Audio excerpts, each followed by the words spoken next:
kula sakadang bali marang alam kula.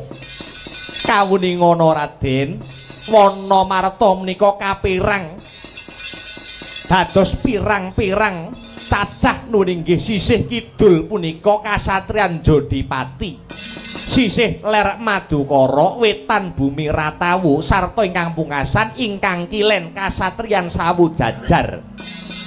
Nanging punjering wilayah menika mapan wonten ing tengah ingkang winastan Kraton Indraprastha nggih Amarta. Menawi Paduka Raden Puntadewa sampun kajumenengaken wonten ing Kraton Indraprastha menika, kula aturi ngagem asma kula pun Yudhistira. Satriya kang gedhe dhuwur, aranku Jayalaga. Dadi pusakamu. Satria ingkang bagus Jim Suparto, mugi-mugi saged andayanana kasantosan. Jim nakula mugi saged dados nami Paduka Raden, kula Jim Sadewa ugi mekaten. Nuninggih Sang Prabu. Ngestakaken dawuh. Kula sakadang nyuwun pamit Raden.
Sigroncat para Gandharwa bali marang alam antara. Wauta kaya mangkone lang sipating alas. Dadi negara kang agung terendah. Winastan negara Ngamarta yang Indraprastha arane. Dasare kraton Tiban gawe gegering jagat.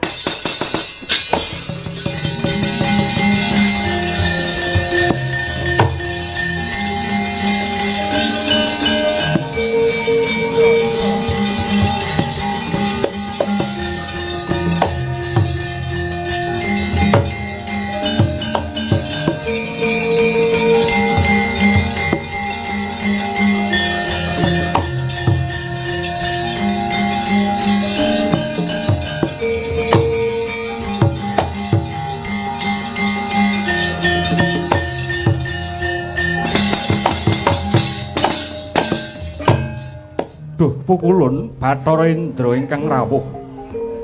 Pukulun kagiat raosing manah kula.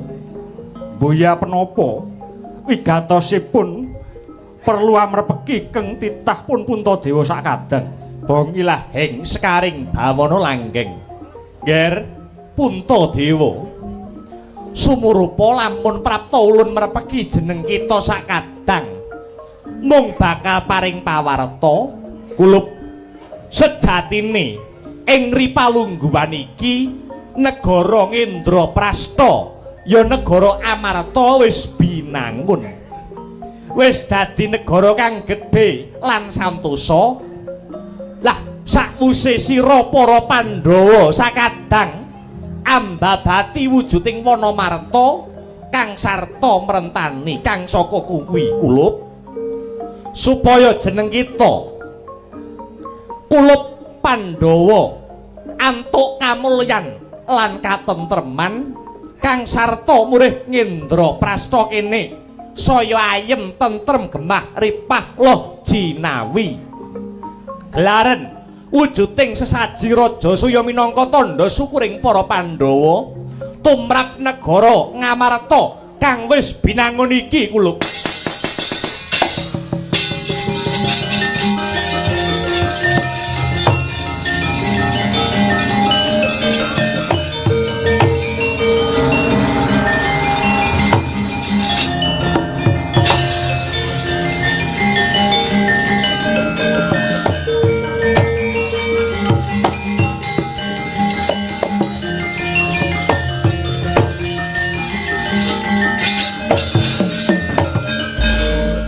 tatan ngawruhi kang tekane tanpa sangkan alit sowan yang berkari saraswati ayati handayani bakari samyo budaya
mangkya darajating praja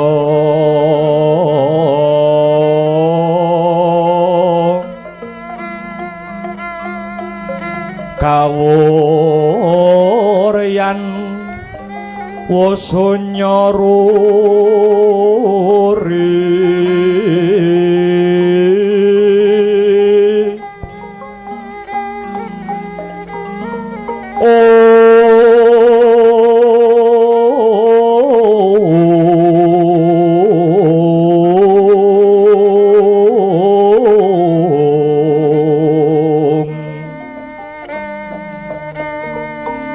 Rurah pangrehing ukara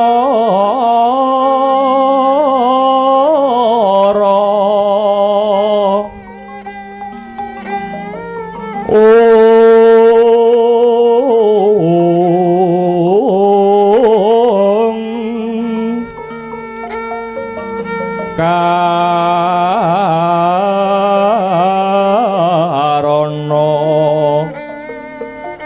tanpa palupi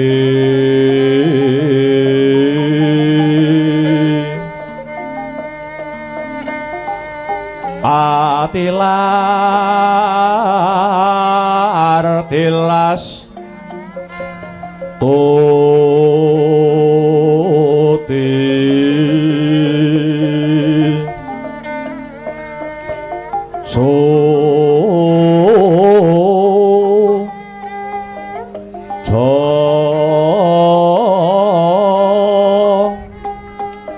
no sarjana kelu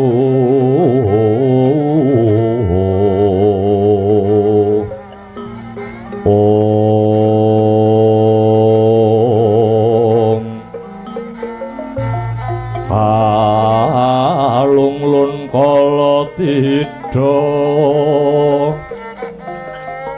didhem tandhaning dumadi Om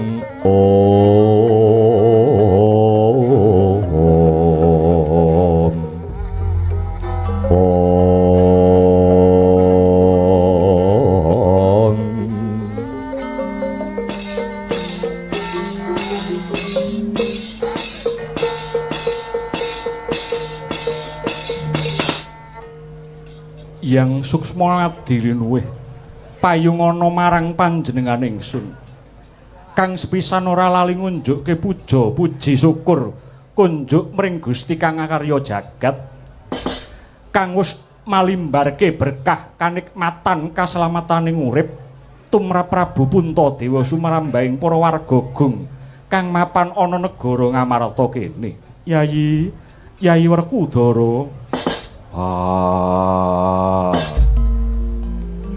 barep kakang niku ana apa? Janaka kula wonten timbalan ingkang adhawuh. Dina samangka padha kepenak nanggonmu lungguh ya Di. Pun Kakang nyuwun wanci kinarya manem Brama rawuhe pepunden sakarone ya. Sasana saha wanci tak aturke marang kowe. Lan jriteng Kresna kakangku Narendra Mandura Prabu Baladewa.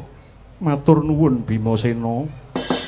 Duh Koko Prabu jimat pepunden kula. Donya prapteng delahan Koko Prabu Sri Bathara Kresna sak rawuh paduka kula ngaturaken kasugengan rawuh paduka wonten ing Indrawasta punika. Kawula nuwun inggih Yayi. Boten langkung taklim kula mugi kunjuk wonten ngarsanipun Yayi Aji ing Ngamarta. Kawula nuwun inggih Koko Prabu. Gorawalan anggen kula mundi kapetekaken jaja rumeketing Waradaya miwah ana rah daging kayuanan. Mboten langkung Koko Prabu kula nderekaken lenggah ingkang prayogi Koko Prabu. Kawula nuwun inggih Yayi. Mboten kirang prayogi anggen kula lenggah Yayi. Koko Prabu Baladewa sami wilujeng sak rawuh paduka wonten praja Ngamarta mriki Koko Prabu Balarama. Wela dalah. Ya. Yayi niring sambi kala jinangkung dat kang murweng dat Anjalari lulus Raharja pratanipun Keng Raka ing Mandura. Wah, iki lagi ketemu. Wiwit kula bidhal saking Mandura dumugi wonten ing Praja Ngamarta ginanjar kawilujengan lair trusing batin. Koko Prabu, dalem Yayi. sarawuh paduka ingkang Yayi ngaturaken pasegan panakrami pambage mugi kunjuk wonten ngarsanipun Koko Prabu ing Mandura. Nuringgih Yayi. Dahat katedha kalingga murda seh panakraminipun Yayi Aji Ngamarta ingkang rumentah dhateng Arakanta ing Mandura. Kosok wangsulipun Yayi, puja pangestawanipun pun Kakang mugi kunjuk wonten ngarsanipun Yayi Prabu Yudhistira.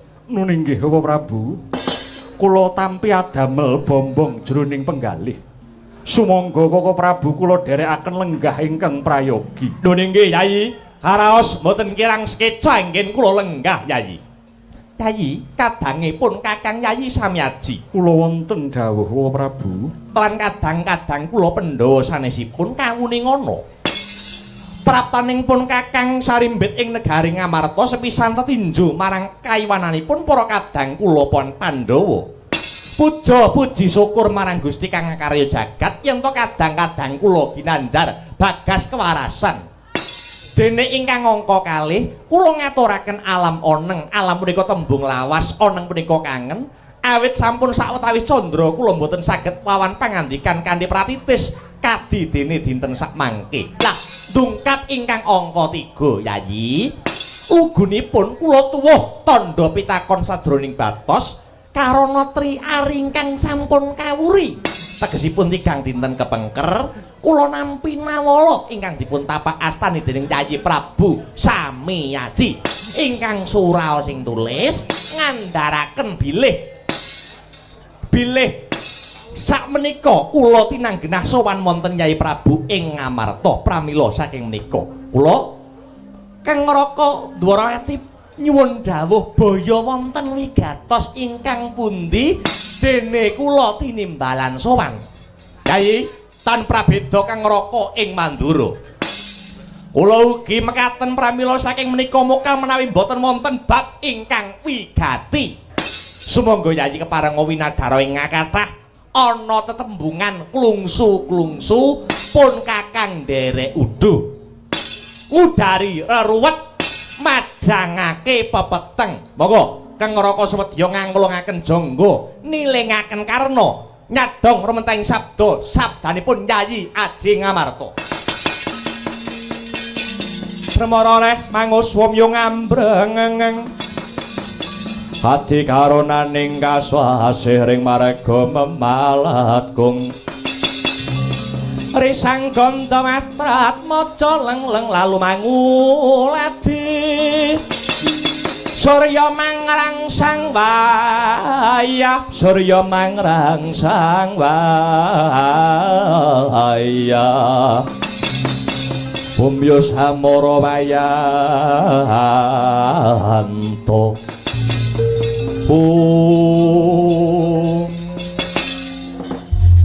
Mboten wonten ingkang kula suni pirsa kejawi njeng Koko Prabu ing Durawati. Perkawis napa Yayi? Nun sewu. Kala wingi wanci sandya kala ingkang riyayi nampi rawuhipun Jawata saking kayangan Kaendran. Nun inggih pukulun Bathara Indra. Pukulun Bathara Indra paring dawuh. Gandeng sak mangke kraton Indraprastha sampun dados kraton kang agung tur endah kawibawanipun. Awit duk rumuhun para Pandhawa sampun sembada ing karya mbabati Wanamarta ingkang sejatosipun. Alas kala wujudipun kraton pujan. Pujanipun pukulun Bathara Indra. Bathara Indra ngandharaken bilih para Pandhawa kinen ngunjukaken syukur pinuji marang kersaning Gusti. Syukur pinuja marang Gusti Kang Mahanasa. Sarta syukur tarima kasih marang Gusti Kang Maha Asih. Inggih kanthi srana nggelar upacara suci wujudipun sesaji Raja Suya. Minangka tandhanipun syukur awit Praja Amarta ingkang sampun binangun punika duh Koko Prabu.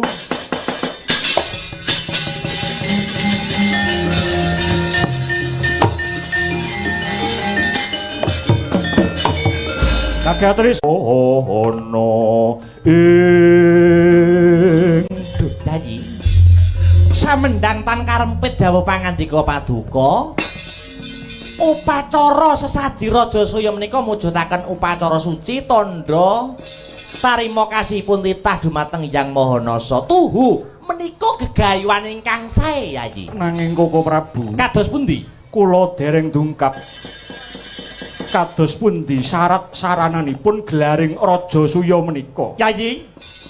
Raja Suya menika saged kagelar menawi minangkani tigang syarat. Punika menapa mawon ingkang rayi cumadong dawuh. Sepisan sesaji Raja Suya menika kedah dipun rawuhi Brahmana pitu, kedah dipun arawuhi Kyai Alim Ulama ingkang gentur tapane manteng ngibadahe cacah wonten pitu niku ingkang angka pisan. Kedah dipun rawuhi Brahmana cacah pitu. Lakar kaluhuran kados mekaten. Menika syarat ingkang angka setunggal. Lah syarat ingkang angka kalih menapa Koko Prabu syarat angka kalih kula aturi paring dawuh Kyai Koko Prabu Baladewa kula aturi paring dawuh syarat ingkang angka kalih.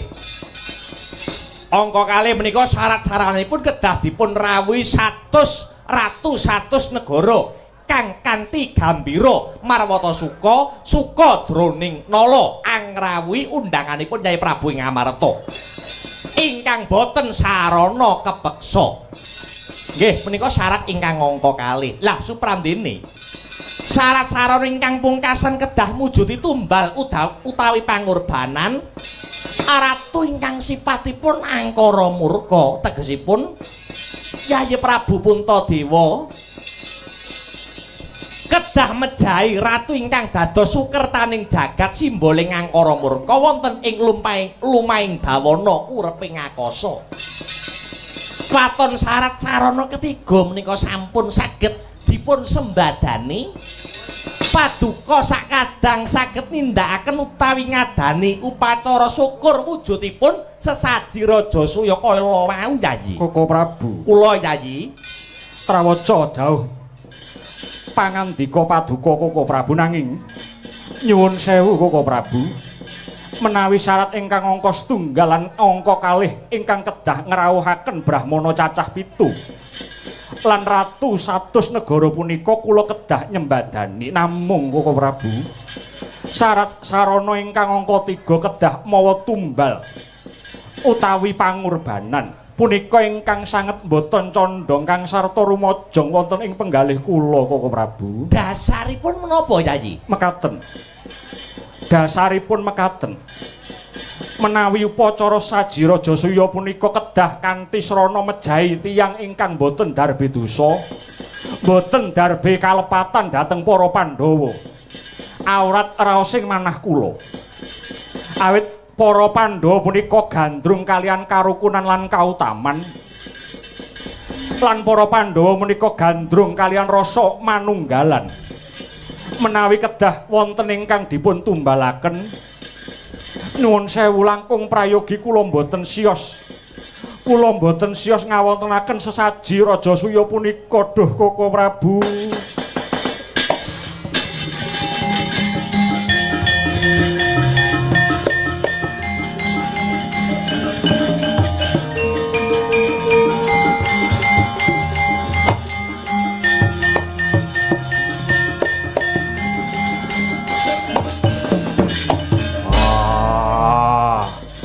Jlitheng Kresna kakangku. Jlitheng Kresna kakangku. Piye Yayi Bimasena piye? Malah dolanan HP. Piye? Piye?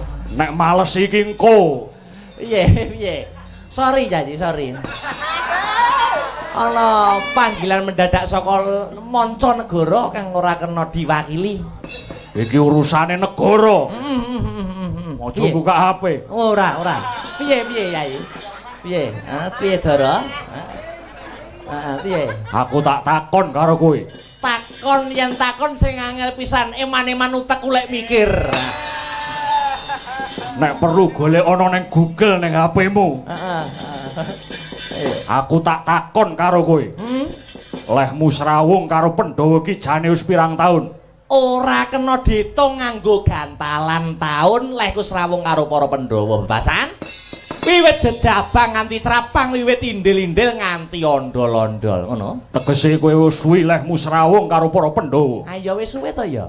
Nanging keneng apa kok kowe ora apal watak wantu solah selagane para Pandhawa siji lan sijine? Lho, sing mbok karepke iki kepiye Wejasena? Wah. Yen kowe arep rembukan perkara ibadah, perkara agama, bicarane wong ki slamet donya lan akhirate, kowe cocok rembukan karo Punta kakangku. Yen kowe kepengin rembukan perkara kaendahan lan olah seni kabudayan, kowe matuk cocok rembukan karo Janaka. Yen kowe kepengin rembukan perkara ingon-ingon, raja kaya kebo sapi njur piye carane tandur sing apik, rembukana karo Nekula lan Sedewa. Yen kowe rembukan perkara arep mateni wong, kowe aja rembukan karo sapa-sapa. Rembukana kalau Werkudara, paham? Cocok yen iki aku. Yen perkara pangibadah rembukana karo Yayi Puntadewa. Ning yen perkara kaendahan, perkara seni budaya, perkara wong wedok ayu, perkara kimcil-kimcil, arembukana karo Yayi Janaka kae. Perkara raja kaya lan tetanduran rembukana karo kembar, ning yen perkara mateni wong rembukana karo siji Werkudara, loro Baladewa. Paham Kresna? Nggih, kok Prabu nggih. Kabeh do nyeneni aku dak. Mara gage. Kresna kakangku yen gugu mbarep kakangku. Iki mengko saji Raja Suya bakal batal anggone wurung. Kamangka kabar wis mebar pawarta wis rata. Yen to Pandhawa bakal ngadani upacara syukur saji Raja Suya. Perkara saji Raja Suya kudu nganggo tumbal. Ratu Angkara murka mregage tudingen. Ratu ngendi jenenge sapa? Werkudara sing bakal saguh jumangkah lan kumrembyah mateni ratu kang hambeke Angkara murka mau. Sumene sawetara Dimas. Gusti bakal paring pituduh baya sapa kang kudu dadi tumbal pangorbanan iki, Yayi.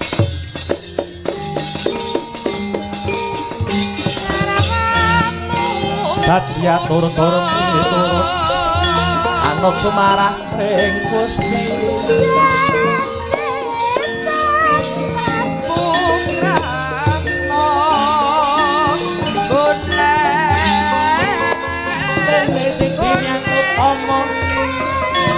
tak ing praja ngasil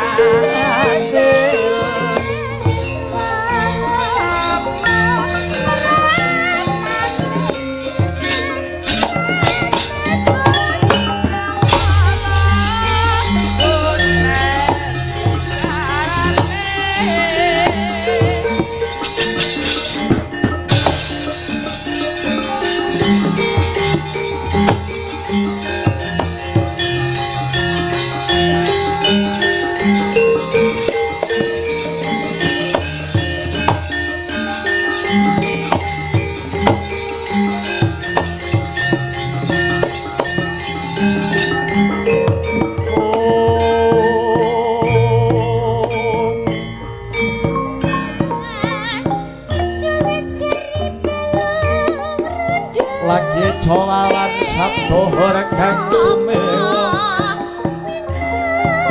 gegering pasewakan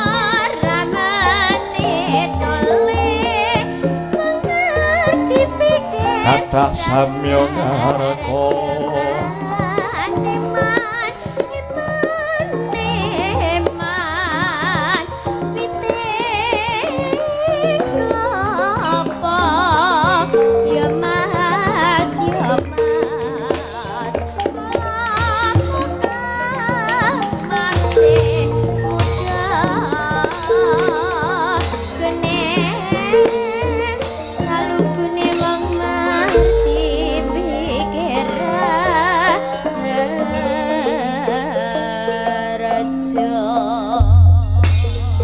amit pasang kaliman tabih pisawanan kula sinabeto ing ila duni dumawaing tawang towang.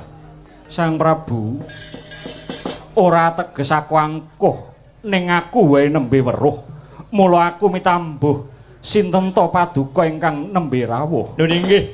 Kula wingking saking negari kula negari Magoda sudi amastani nami kula pun Prabu Hamsa. Prabu Hamsa lakar kasinggihan. Nyun sewu. Kula badhe tanglet mriki niku napa leres praja Ngamarta? Iya Sang Prabu. Pancen bener iki negara Ngamarta. Lah dalah ya. Kok ora cocok karo kondange iki piye?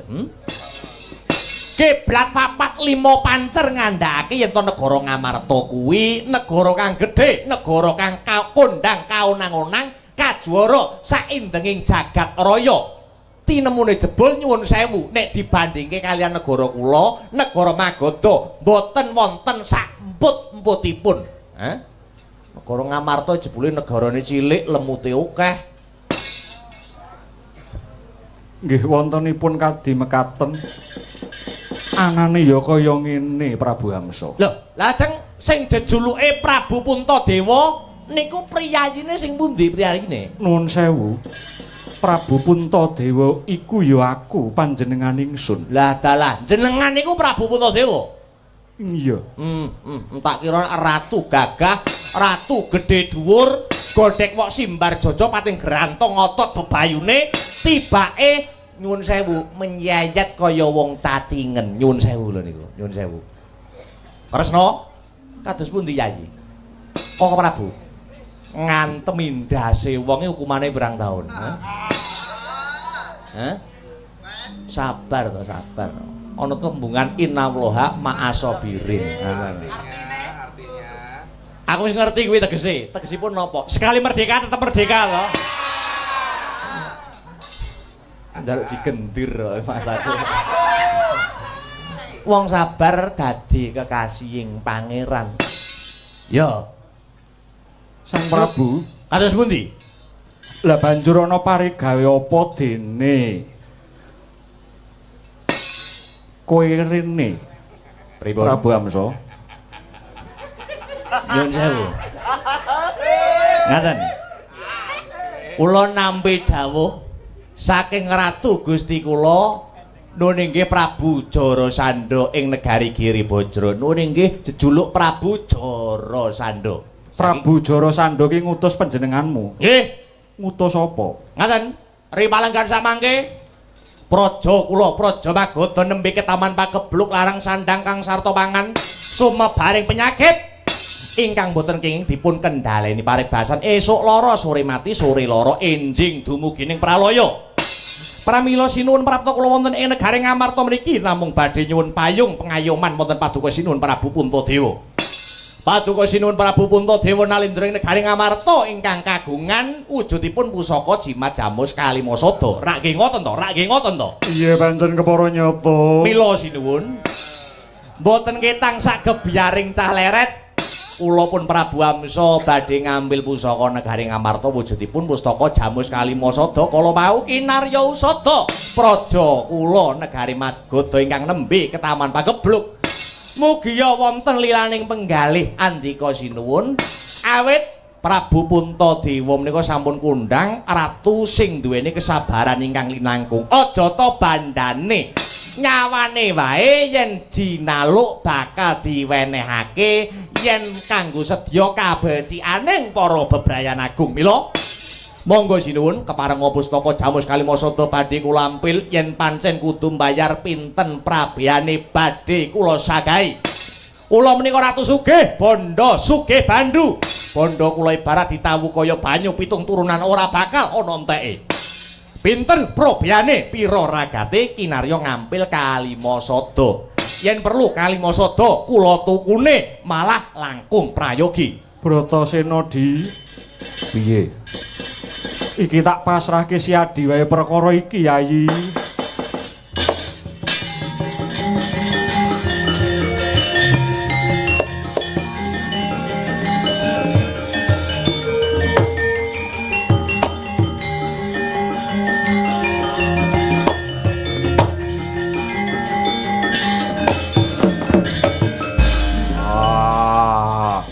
Prabu Hamsa.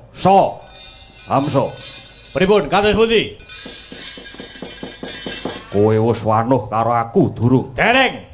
Lekno mripatmu. Jeren gobokmu. Aku penenggak Pandhawa kasihku Werkudara ya Bimasena. Raden Werkudara niku paduka. Iya, Werkudara ki aku. Pun tau krungu kondange ning nembe niki mangertos priyayine. Nyadya lagi rene dina iki aku ki. Aku ngaturke gunging panuwun karo kowe. Lho, dasare jarimu kowe sing bakal nuku Kalimasada rak yo ngono. Nggih, lajeng tenan kowe arep nuku Kalimasada? Saestu, Raden. Mapan kabeneran. Awit sono pirang-pirang dina Kalimasada ki tak tawak-tawake ora payu-payu. Loh, ladalah. Ora ana sing gelem nuku.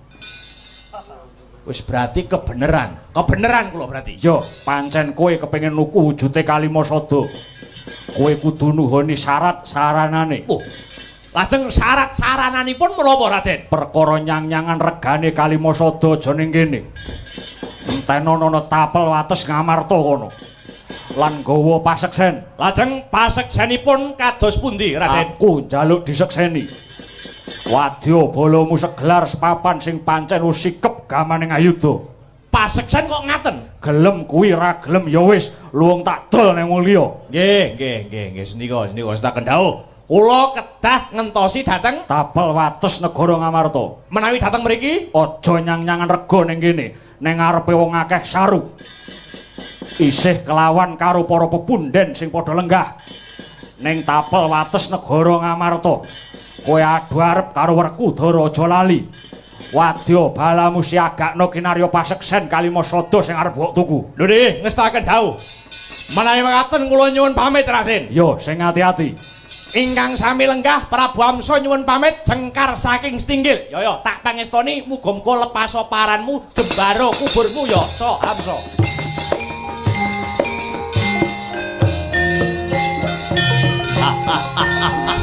Lontosi dateng tapel wates negari Ngamarta. Yo.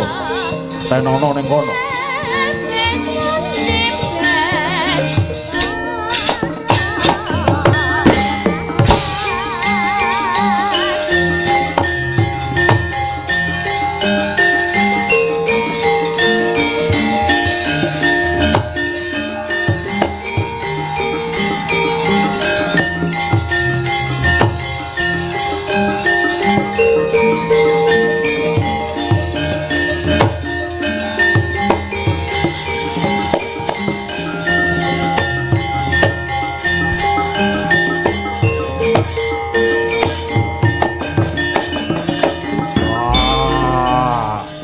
Kresna kakangku. Piye Yai Werkudara? Apa Prabu Amsa mau ratu saka negara Magadha sing mau bakal dadi tumbal wujude sesaji Raja Suya? Hamsa kuwi mau mung dapur utusan Yai. Utusanipun sinten Koko Prabu? Utusan saking negari Giri Braja inggih pun Prabu Jarasandha. Prabu Jarasandha menika ratu ingkang ndarbeni watak angkara murka dak siya mring sesama. Prabu Jarasandha nun inggih badhe ngawontenaken upacara wujudipun sesaji Kalalodra. Bekakak utawi nyembelih ratu satus negari kinarya ngunjukaken syukur marang sesembahanipun nenggih Bathara Kala. Dene ratu ingkang sampun karangket sampun cacah 97 negari. Dene genepipun saking keparenging Prabu Jarasandha inggih paduka Yai Prabu Ngamarta, kula kaliyan Koko Prabu Mandura. Edan jenengku katut nuwun inggih Koko Prabu. Ora omong wit mau-mau kowe. Ngerti ngono, hamsak gecek wit mau-mau. Sabar yen Koko Prabu, sabar. Pramila Yayi, lakon menika sampun padhang tetrawangan inggih. Prabu Jarasandha kala wau ingkang kedah dipun sirnakaken kinarya tumbal sesaji Raja Suya. Nun inggih Koko Prabu. Kula badhe nyuwun pamit. Budidaya murih jangkepipun syarat sarana upacara saji Raja Suya kala wau, Yai Prabu. Kula nggih badhe nyuwun pamit, Yai Prabu. Sembah kula ingkang gumiring jengkar paduka Koko Prabu. Sakebyar katalika wau purna pangandikaning Sang Buminata. Arsa kundur anggedaton antuk pengasing Gusti tindak ing Sang Katong yen Cinandra datan singklar ing ubaya.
Kaliwatan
angayai karya pakaryaning praja kumrekut sengkut sancut tali wanda manunggal setya tempyak dina nasri swarane gumuruh samya rebut ngarsi estu pada dawuhnya sang nata sajuru-juru ayahi karya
Yo bisa meh. Kampung tulang ning netra.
Alhamdulillah wa syukurillah wala haula wala quwata illa billah. Nduk, anakku Limbu. Piye, Mak?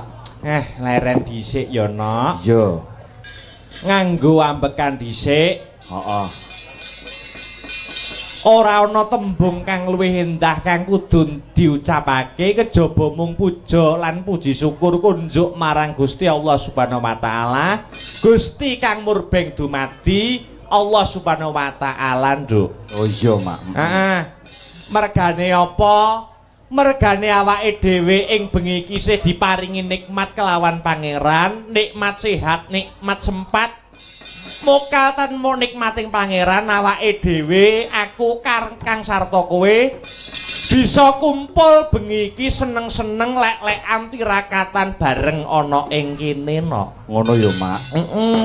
Banjure iki adicarane apa? Iki awake dhewe sowan ana ing ya kuwi Purwosari, acarane ya kuwi sedekah bumi. Oh, ya ta? ngono. Sedekah bumi ya kuwi rong dusun. Oh iya, apa wae, Mak? Dusun Korgan, ya ta? Kang Sarta dusun Sambong. Oh, ngono to. Heeh. Dadi rong dusun didadekne sak acara bengi iki ya, Mak. Ana ing Purwosari kene, Nduk. Iya, yen kowe wis bola-bali mrene. Yen aku ya nembe iki rene iki.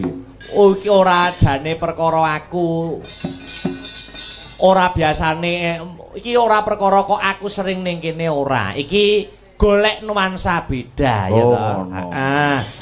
Iki dadi wis pas banget, setel banget, bersih dusune rong dusun, dalange uga loro ya to. Ngono, Mak.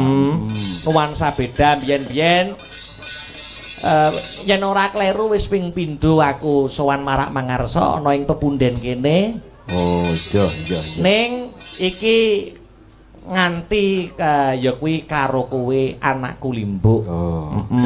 Penontone mbludak. Alhamdulillah. Mau awan ya wis ana wayangan awan. Heeh, tradisi ana ing kene pancen kaya ngono, Nduk. Wayangan awan bengi ning penontone rame kabeh. Rame kabeh. Wah, tak kira kene iki penonton antusiase karo wayang gatekke marang lakon, gatekke sabetan. Heeh. Tur ya ning guyonan ya sajake mranani ati ya, Mak. Iya. Antusias Kang sarta apresiasi warga iki uga mungkin salah satu faktore ya kuwi taun wingi-wingi ora bisa ngadani acara kang kaya bengi iki mergo terkendala wabah pagebluk corona COVID-19 ya toh. Oh ngono iya. Nanti tahun-tahun wingi ora bisa ngadani acara hifuria warga masyarakat kang mapan ana ing kene. Nanging alhamdulillah suasana semakin membaik, pandemi menjadi endemi, nganti ibaratnya penonton kabeh wis haus hiburan, Nduk. Pancen. Jaman biyen rekake awake dhewe ya nganake cara jaman corona virtualan ning omah. Heeh. Kuwi kanggoku ya iso dadi solusi, iso dadi wayang ki tapi ora kaya ngene iki, Mak. Ditonton wong akeh, digelar ya ngrejekeni para akeh. Iya. Bakul pirang-pirang. Mau aku sadurunge munggah panggungan. Heeh. Bakule sakmono kae, Mak. Oh, luar biasa. Mula kaya ngene iki awake dhewe wis saiki wis dibolehkan mendapatkan izin kabudayan kesenian kembali digelarnya wayang kulit lan kebudayaan yang lainnya. Awake dhewe ngene iki kumpul iso meningkatkan imun maneh, Nduk. Ngono ya, Mak. Heeh. Dadi yen wis imune naik, atine seneng fa insyaallah uripe saben dinane ya bakal sehat wal afiat, Nduk. Oh ngono. Heeh, ora lali ngaturake panuwun kang tanpa upama ya, Nduk. Iya, karo sapa sing rawuh, Mak? Nah, iki ora lali marang Ibu Kades. Ya kuwi sarta perangkat desa kang mapan ana ing Purwosari. Ya. Sabanjure ya kuwi kang diundang perwakilan saka BPD. Nah, iki suka uga perwakilan PKK. Kang sarta perwakilan RT, kang sarta RW uga rawuh melu ngregenke swasana ana ing bengi iki, Nduk. Iya. Mak, Piye? sedekah bumi utawa nyadranan ana tembung liyane meneh. Heeh.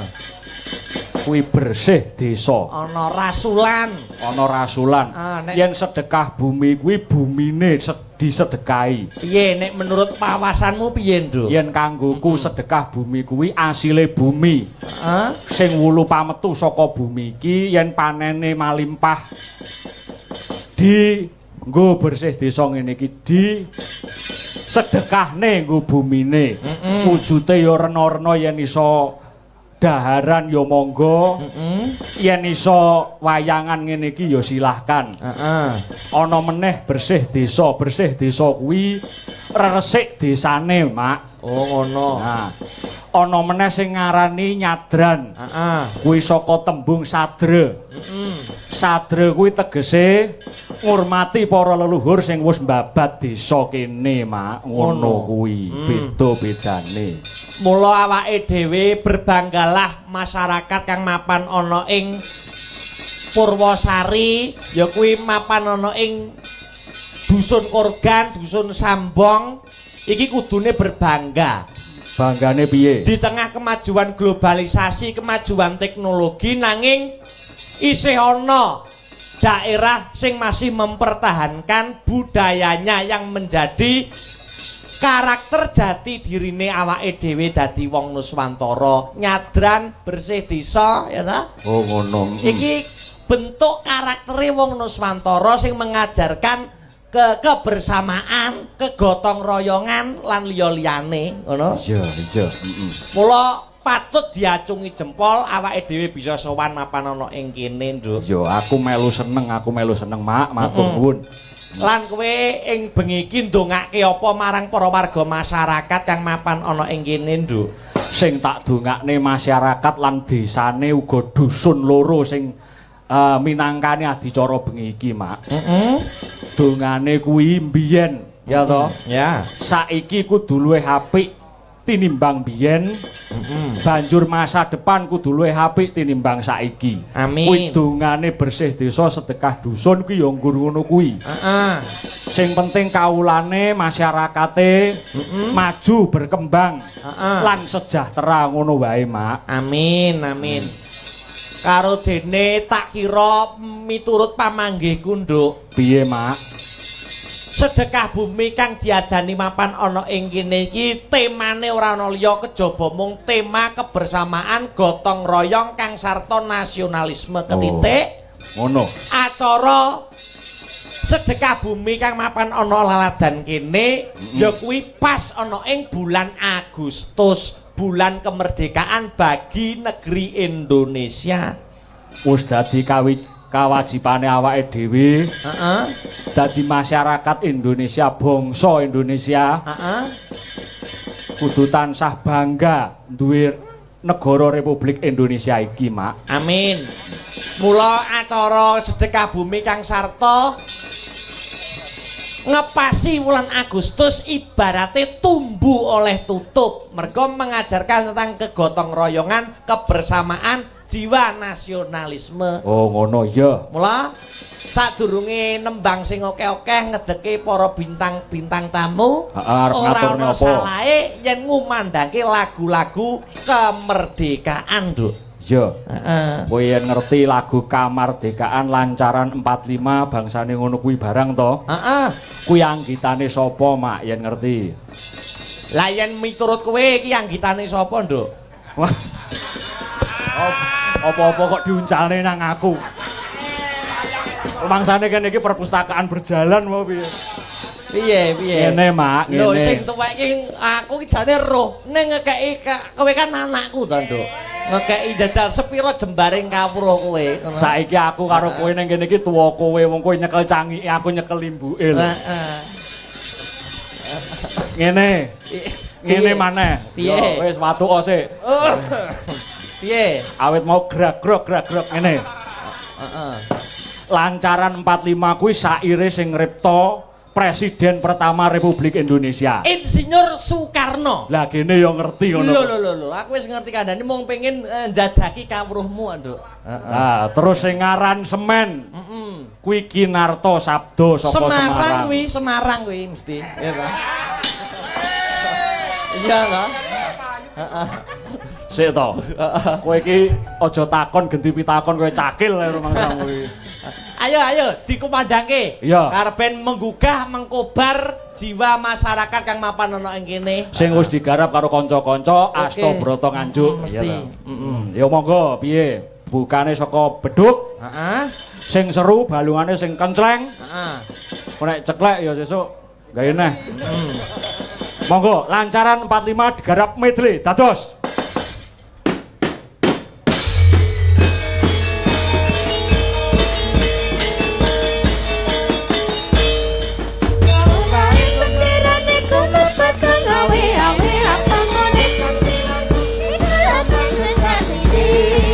Negara kita mas merdeka ada dasar Pancasila. Dumadi kalane tanggal 17 Agustus saktine nuju taun 1945. Bendera Rahayu, bendera Rahayu, kumandang bareng maju dengan Rahayu. Merdeka, merdeka, bumi kelahiranku. Merdeka, merdeka, merdeka, Lanjutnya merdeka.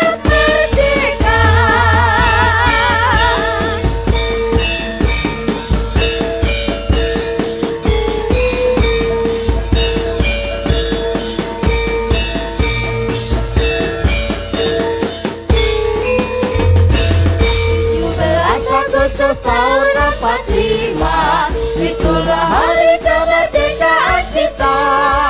Hari merdeka, nusa dan bangsa, hari lahirnya bangsa Indonesia. Merdeka, sekali merdeka tetap merdeka. Selama hayat masih dijunjung badan, kita tetap setia, tetap mempertahankan Indonesia. Kita tetap setia, tetap setia membela negara kita.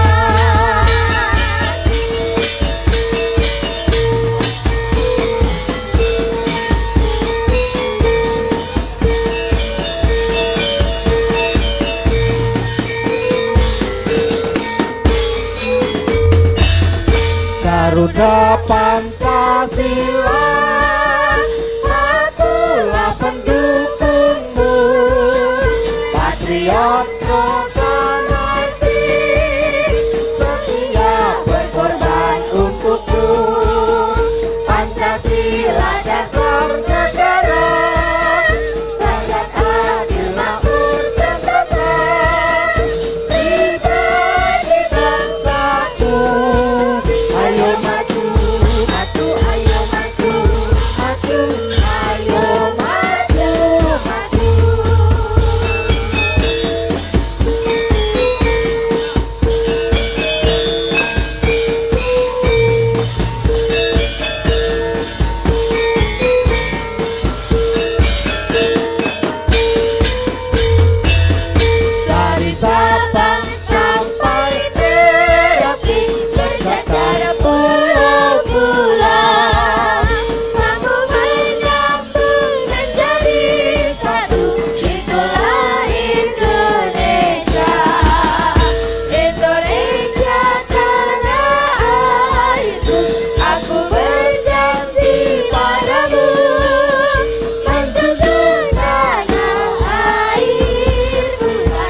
semangat. Bedaning agama aja nganti gendro. Heeh, terus Bedaning panemu aja nganti padu. Bener. Beda pilihan aja nganti gontok-gontokan. ngono ya, Mak. Ah, Bhinneka Tunggal Ika Tandhana Dharma Mangruwa berbeda-beda namun tetap satu jua kana. Cocok.